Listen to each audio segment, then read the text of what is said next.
The bandwidth for the Wild Paw Dog podcast this week was sponsored by Dougal's Den, dougalsden.co.uk. Amazing finds for the furry kind.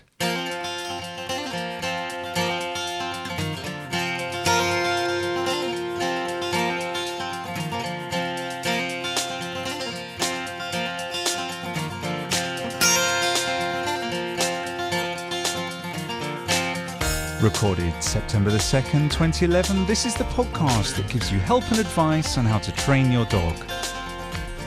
It doesn't matter if you're an experienced dog owner, you've just got your first dog, or you're thinking of getting one. There's something we can all do to make the life we share with our dogs better. In this week's show, I interview Nicole Wilde, a very well-known and respected dog trainer from the USA who travels internationally doing seminars and teaching about dogs and dog behaviour and how to handle pet dogs. It's a great interview, this time on separation anxiety. So Karen, how are you doing? It's been a while since we've talked on the show. I know, it's been a long summer, hasn't it?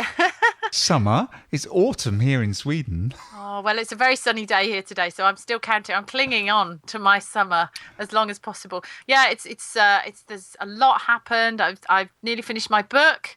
I'm going to be doing a couple of public appearances and some speaking dates that have been set up, so I'm really looking forward to that. So I've had an awful lot of planning to do, and if I haven't caught up with people for a while on Twitter, don't take it personally. I've been a bit busy, but I do think of you daily. I've seen you on Twitter. So what are these appearances? Is it anything that people in the UK could go along to? Yeah, there's a really exciting show coming up at the end of October in Peterborough called Love Pets. They're also running one in Edinburgh as well. But yeah, 29th and 30th of October, and it's all about dogs and cats and other pets and about the kind of really good approach to pet ownership. So it's a real family event, and I've been invited there to do some talking about, question and answer masterclass that I'm doing, and also bite prevention. I'm going to be talking about that as well. So I really hope that a lot of listeners will come and say hello, because it'd be really nice to meet people. We do get a lot of emails and people contacting us, so come along, because it's a really good couple of days. And so that's really exciting. I've got some other bits and pieces that I'm going to be doing, and I'm just starting my new set of puppy classes as well in a few weeks' time, so I can't wait for that, because you have to get your puppy fix, don't you, John? You have to get your puppy fix. Although I have to say, with two 1-year-olds in the house, they still feel like puppies, because boy, have they got a lot of energy. I have never had such energetic bassets. I think at that age they seem to have this kind of fizz going, don't they? And I mean, sometimes they do settle down, but I've normally, when I see owners that have got dogs about that age, they're almost begging me to tell them that it's going to get better. And when?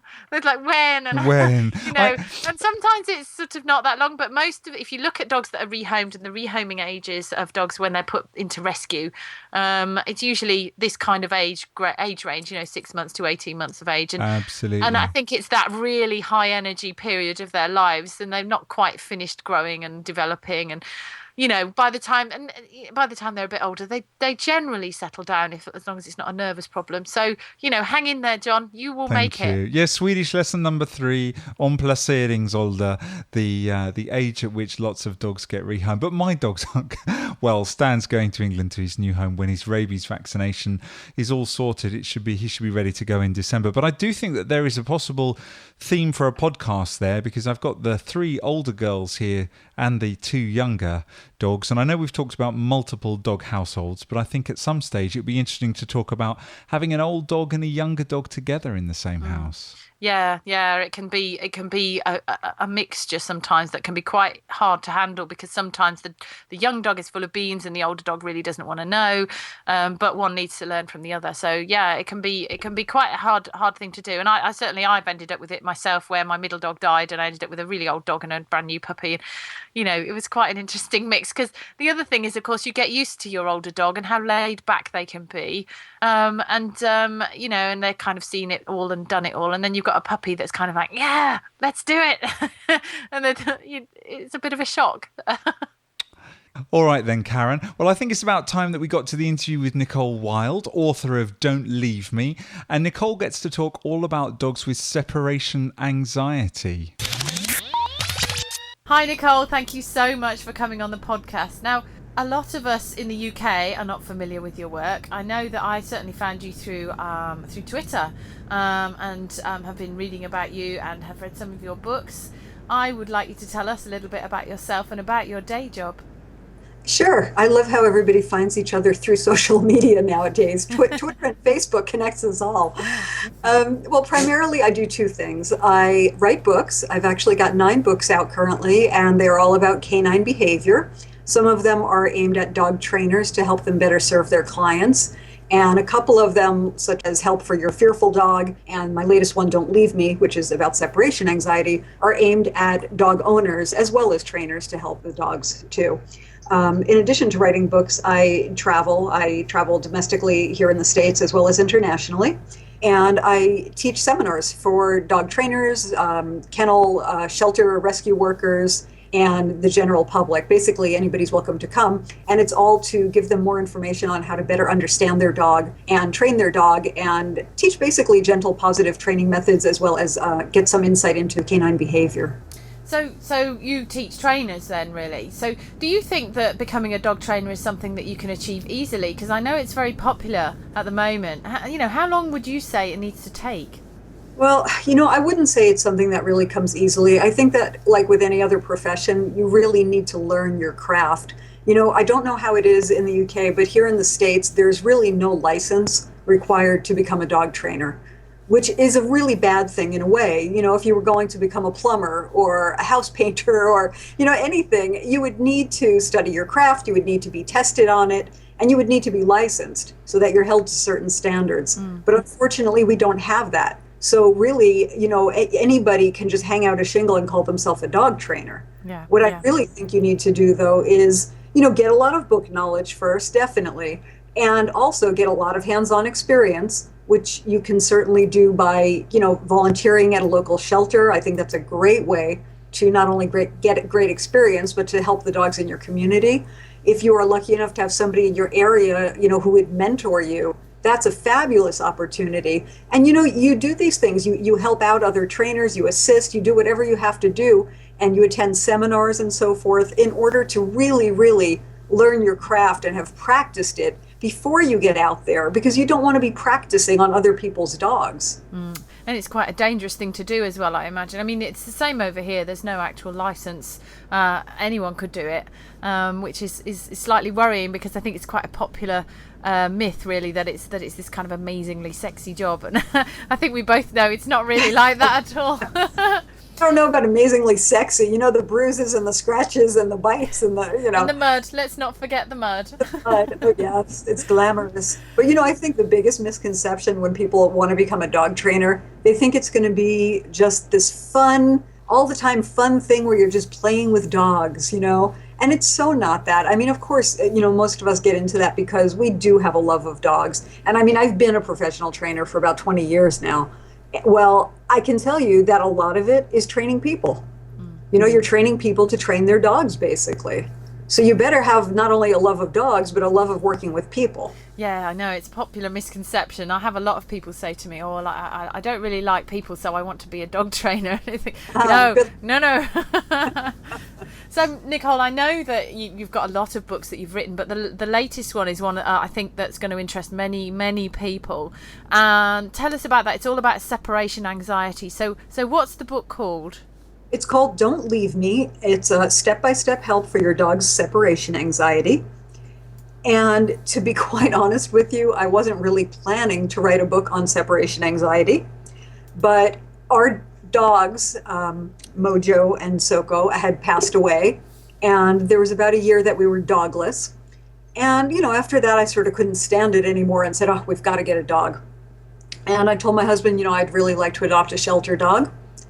So we visited our local shelter, and I looked for probably a couple of months, and I finally found Sierra, who is a husky, quiche hound, who knows what mix, shelter dogs.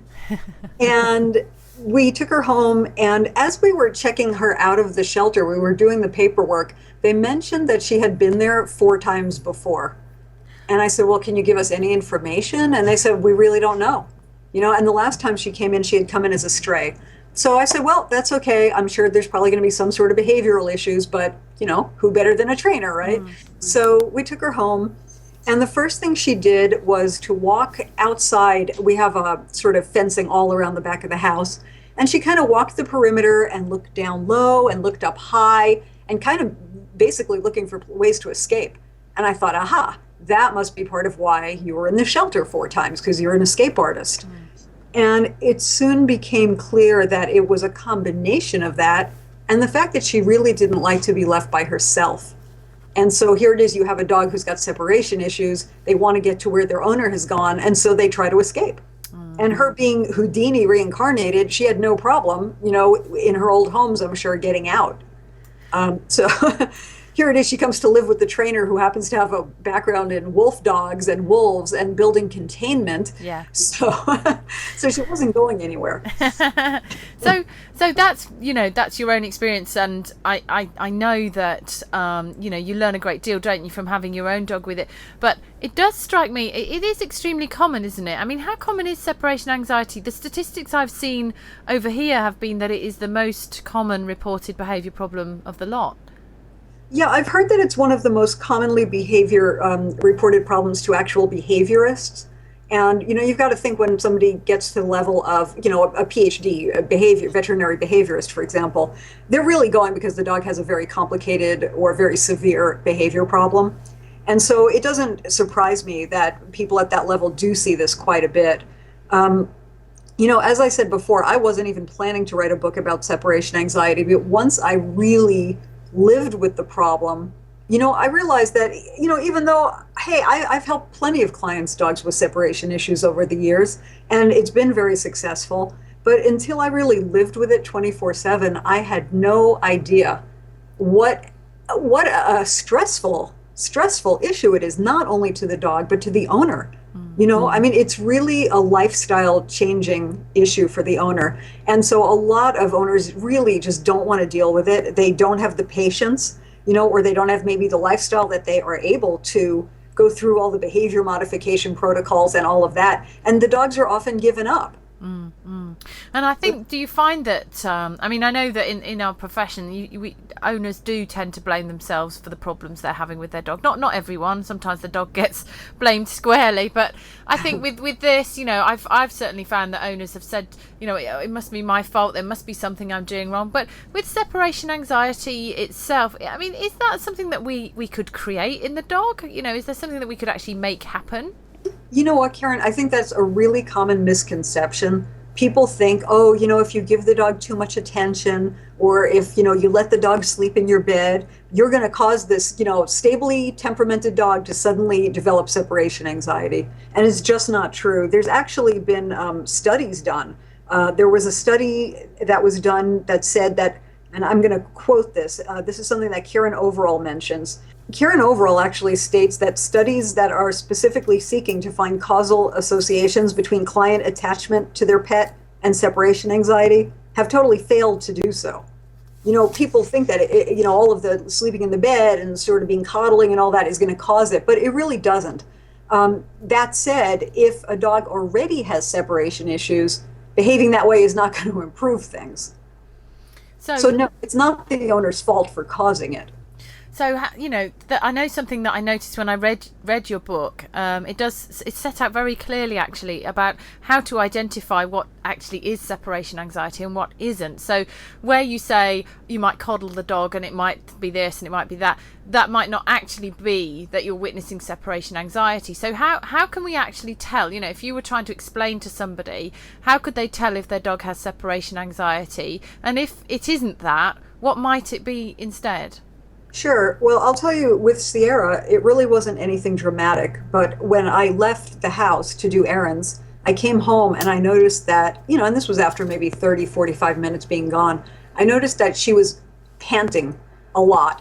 And there was this frantic greeting behavior. When a dog is happy to see you, sure, they may jump up on you, if they're not taught not to, and they're wagging their tail and, oh my gosh, you've been gone forever. But when it's separation anxiety, you'll often get these sort of over-the-top frantic greetings. So there was that. There was this heavy panting, and I thought, something's really wrong here. Other symptoms of separation anxiety that people find, the very common ones are, number one, destruction, which I'll talk about, but destruction, inappropriate elimination, so the dog is urinating or defecating in the home. And these are cases where the dog is otherwise potty trained. They're doing it out of stress. Yeah. And then there's the vocalization. You'll get dogs who bark and howl and so forth.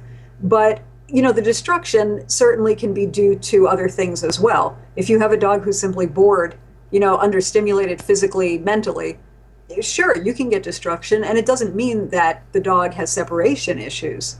I had a vet or a client who went to his vet, and the vet put his dog on an anxiety medication for separation issues. And I asked the client, well, how did you and the vet determine that your dog had separation anxiety? And the man said, well, he chewed my shoe. Yeah. And that was it. He chewed a shoe, Yeah. So that in and of itself is not a symptom, I think that the best thing people can do in order to determine whether the dog does have a separation issue is to set up a video camera when they're not at home.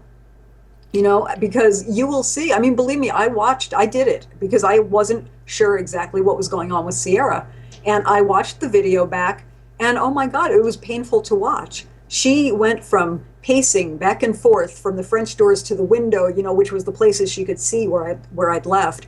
And there was a whining. And then, a little further, there was a barking, and then there was a frantic barking. And then there was this horrible, just mournful, pitiful howling. And it went on and on and on.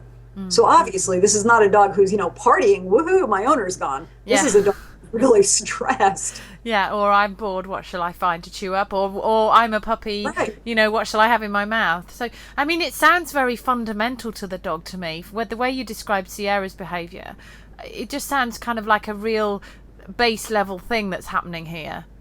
Yeah, it's almost like a child who panics, when their mother leaves. Mm-hmm. And I just can't stress enough the importance of videotaping, because even with a dog who, let's say, has inappropriate elimination, they urinate when the owner's gone.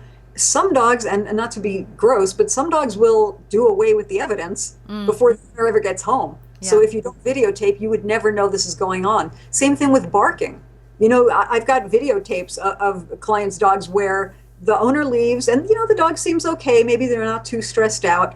Maybe a few minutes after the owner leaves, the dog starts getting anxious. It builds and builds until the dog is just frantically barking and moaning and everything else. Well, eventually they hear the car pull into the driveway and all the vocalization stops.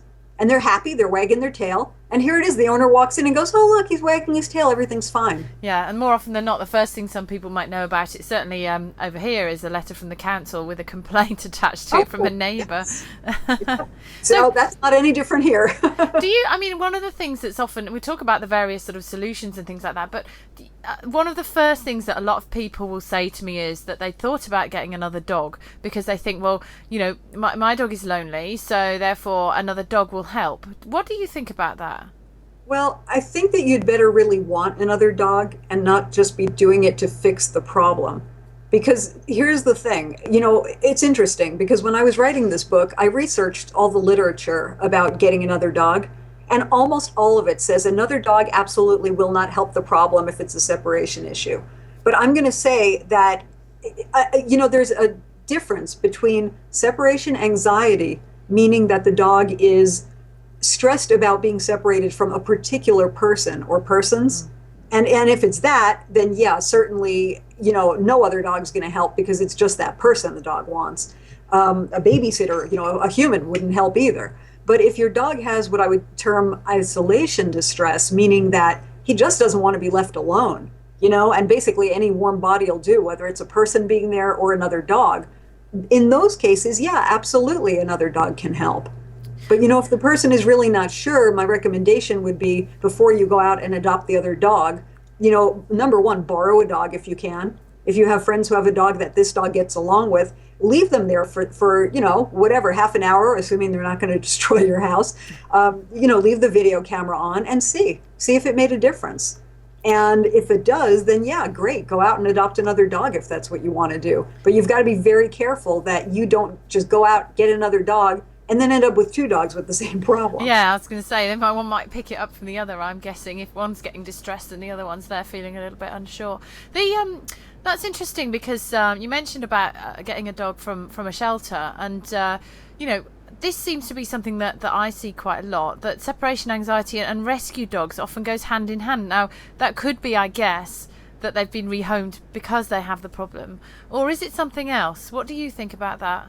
Well, certainly a lot of dogs are rehomed because they have the problem, and as we said, a lot of owners just really don't want to stick with the program and work with it. And I understand it is totally overwhelming in some cases. But I think also if you think about it from the dog's point of view, here it is, at one point they had a home, and hopefully they had a loving home.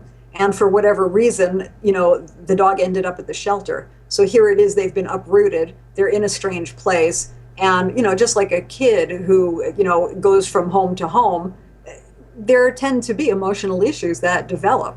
So it's not unusual, and I certainly don't want to dissuade anybody from adopting a dog from their shelter, because there are many, many lovely dogs with no behavior issues at all, that you can get from a shelter or a rescue. But yes, it is true that you are taking a chance there could be a separation issue. And if there is, you just work through it. I mean, talking about that from the time they get to shelter and if you get a dog from there, but what happens if someone has a dog from a puppy and, they've perhaps either had experience of separation anxiety or they're, wanting to have this nice, well-balanced dog, well-balanced adult dog. So what can they do to proof the puppy against the problem? Good question. And I want to say you bring up an important point, because it's certainly not only, dogs who are adopted as adolescents or adults that can have this issue. You can have a puppy who is genetically predisposed to having this type of an issue. Dogs who are just sort of insecure in general are going to lean on people more than dogs who are confident. The breeds that are bred for working closely in harmony with people tend to have more of an issue than the breeds that are, out there guarding the livestock. Who needs a person around? So to answer your question, I said earlier in the interview, we talked about, that people don't really create these problems in dogs. But I will say that one scenario that can happen and is unfortunate is when you have a puppy or even the dog you've brought home from, let's say, the shelter, and, you're home all the time. And of course, you want to be home all the time with this new dog. You love the dog, but you spend all this time with the dog. And then let's say the schedule changes. Vacation time is over. The kids go back to school. People go back to work, whatever it is. Suddenly, this puppy or this adult dog is left all by themselves for the first time ever. And of course, it's a great, it's a great difference than to what they're used to. And so, yeah, you can certainly cause a problem to develop. I think if you want to proof against that, the thing to do is to start leaving the puppy for very short periods at first. And a separation can be not even leaving your home. A separation can be, okay, the puppy's in his crate or in his playpen or wherever you have him, and you're, maybe sitting there reading a newspaper in the next room. And, you're not paying any attention to him. What he's learning is how to be on his own and be comfortable. And hopefully you've given him a nice chewy, something to keep him busy so that he can relax.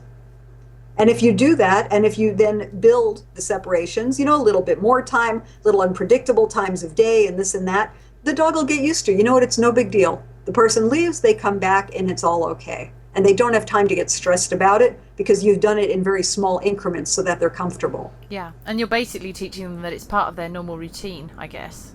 Exactly. Yeah. People with very unpredictable routines, the dogs don't usually get separation issues.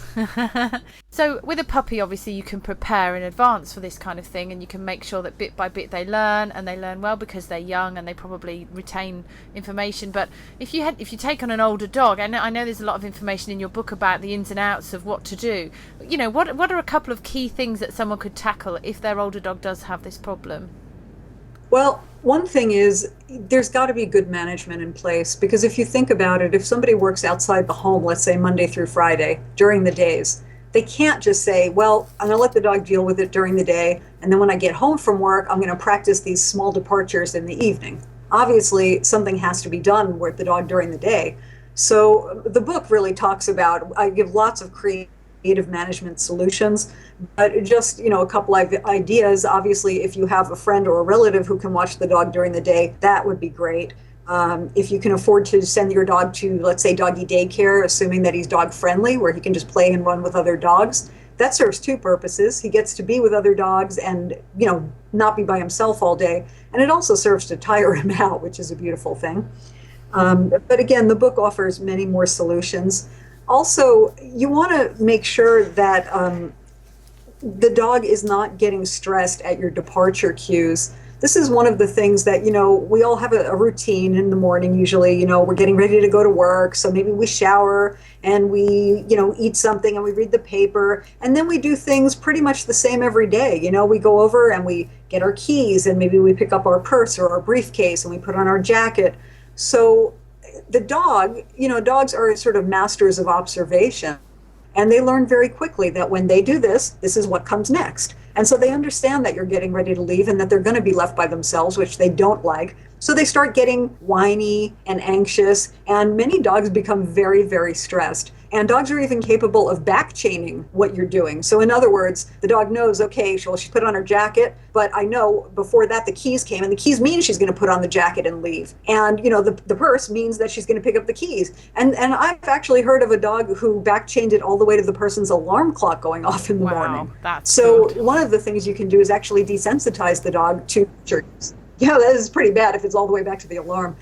So, one of the things I recommend in the book is making a list of your departure cues. And if you're really not sure, because, we're not walking around thinking, now I'm picking up my keys, now I'm picking up my purse. You can actually just let the video camera, again, the beloved video camera, you can let that run while you are going about your business and watch it back afterwards. That is a great idea. Yeah, what a great idea. Film yourself as well.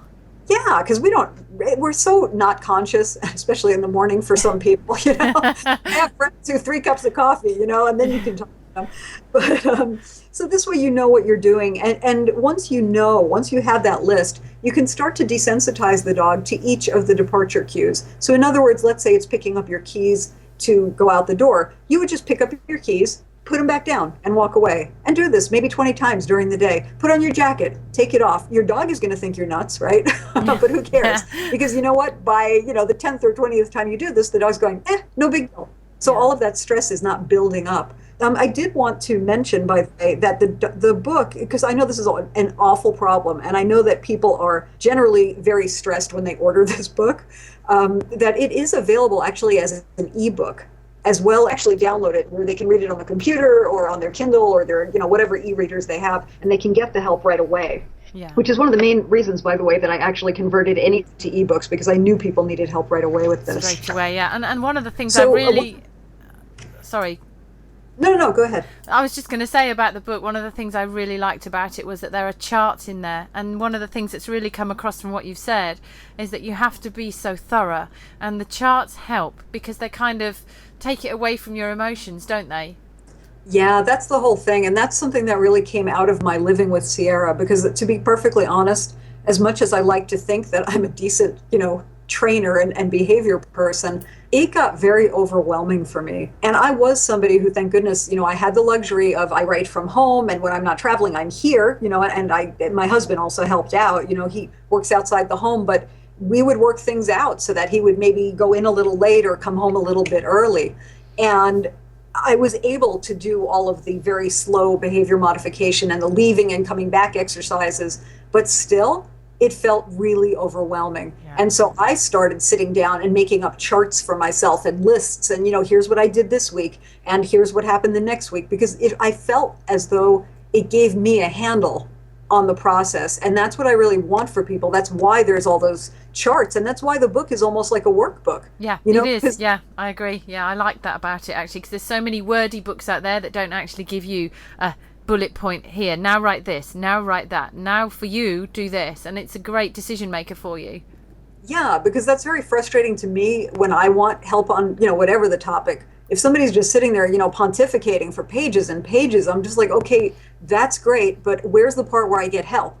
Yeah. So I really wanted it to be like, okay, here's the chapter on management. Now at the end, I want you to write down what are some options. I want you to think about this. And then this chapter, where are you going to leave the dog when you're gone? Meaning where in the house? If you're going to do that, is it going to be a crate? Is it going to be behind a gate and so forth? And so each chapter, they have to think about things. They have to write it down. And then at the end, there's basically a way that they can, put it all together so that there's an overall protocol and a plan to follow, which makes them feel empowered. Absolutely. And that's half of what I think, because it's such an incredibly stressful problem for everyone, that really does make a lot of difference. To feel that you have some control must make you feel so much more positive about what's going on. Yeah, absolutely. Absolutely. And that's really a main issue, because as much as the dog is suffering, which is horrible, the owner is suffering as well. And the owner is the one who's going to determine whether that dog stays in the home or not. So the more we can support the owner, the better chance the dog has. So obviously, I know that people have contacted me and they're interested in the book and they want to find out more. So how can they find out more about this and about how to get in touch with you? And again, I'm thinking, I know you're very well known over in the US and I know you've been over here, but I'd really like to open up a channel, if we can, for people to be able to get in touch with you. So how would they best do that?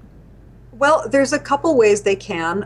My website, again, is Phantom Publishing, which is phantompub.com, phantompub.com. That actually has all of my 9 books in hard copy as well as the ebooks. In the UK, there is a distributor called Barking Jones that does carry the hard copies of my books as well. I'm also online. You can't get away from me, actually.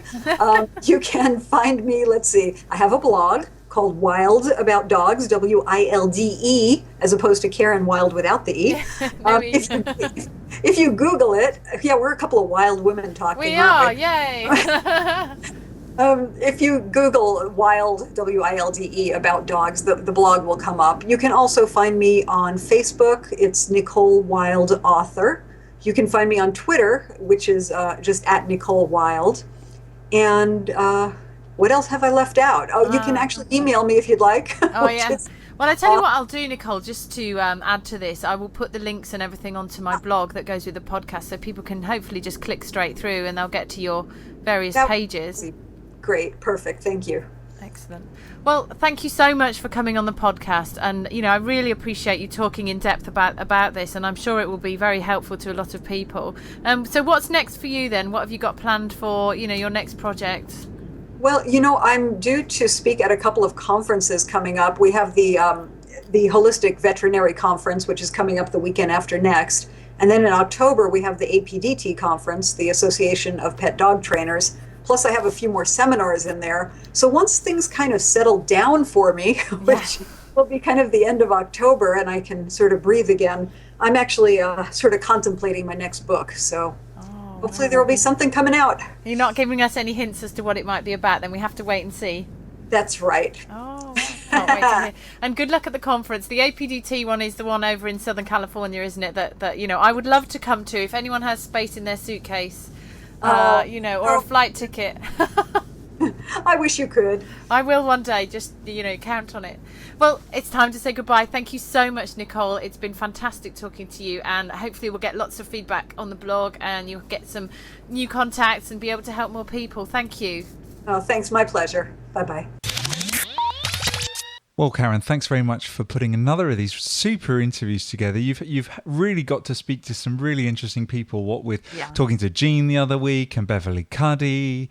Yeah, I've also got an interview with Grisha Stewart that's coming out very soon, so listen out for that one. That's all about behaviour adjustment therapy, and that really is a great one for people with dog aggression problems, or dogs that are reactive to people, or other scenarios. It's a very practical, useful technique, so that's really great. But isn't Nicole fantastic? Doesn't she put her point across so clearly? Very, very. She's someone that I would love to hear in real life. Nicole, please come over to Sweden and talk. I'm sure she'd like to. I'll have to put that to her, and also next time she comes to England I'll make sure that we find out a bit more about that and put something out so that everybody gets the opportunity to meet her in person. I think somebody like Nicole is inspiring because they've been through it themselves, and because she's so incredibly experienced as well. That makes such a difference, and she's a very good speaker. Well, I think that's about it for this week. I hope you've enjoyed listening to the show, and a great interview with Nicole there. Remember, if you have any comments about the show or questions, please get in touch. You can contact Karen on Twitter, now that she's back, at twitter.com/wildpaw, or you can send me a tweet on twitter.com/John Buskell, and that's JONBUSCALL. You can always email us at podcast@intellidogs.com, and we'd love it, particularly if you sent us along a recording of your dog barking. We love woofs on this show, and we'd really love it if you write us a review on iTunes. It really is one of the best ways of getting the show picked up by new readers. Readers. And we'd really love it if you write us a review on iTunes. It really is one of the best ways for us to pick up new listeners, and it's always important to grow the community who really care about their dogs and improving the life between owners and their dogs. Remember, if you need some training help, please go along to Karen's website. And what's the website address, Karen? It's www.intellidogs.com. And what will they find there? Well, we've got our blog, which obviously puts episodes of the podcast are all listed on there, and lots of other pieces of writing and tips and advice. You can also download some of my handouts, which are specific training guides, and you can make up your own dog manual if you want to by picking out the guides that are most suited to you and your dog, rather than having to buy a great big book on the whole lot. So you can pick and choose. So there's lots of stuff there, and that's at intellidogs.com. And I'll put the link to that in the show notes that will pop up on your telephone. Right. Well, I think that's about it, Karen. Yeah, thanks ever so much, everybody. And I will look forward to hearing from you again. Please do send me any questions on the email address that John's just given. And we're looking forward to also bonfire night over here in the UK. So now is the time, guys, to get yourself starting to get your dog used to any noise of fireworks and give them somewhere to stay. And there is a special site for that, which is www.dogsandfireworks.co.uk. It's free to download. If you want to make a donation to the Dogs Trust, you can. But please get started now. Don't leave it until November. It's far too late. Exactly. And we even have a podcast about that. I can't remember off the top of my head which number it is, but I'll put the link to that in the show notes that go on the blog. So it's really time, as Karen says, to get training, to get improving things before all those fireworks start going off. So until next time, remember, be super extra nice to your woofs.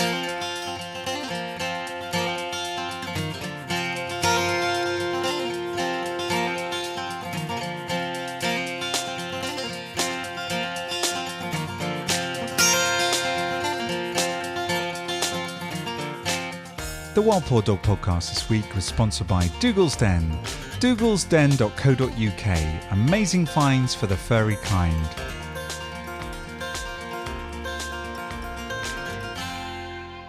And if you're looking for a website, a podcast, or anything to help you market your business online, do get in touch with me at johnbuskell@gmail.com, or go along to my website, and that's at jontusmedia.com.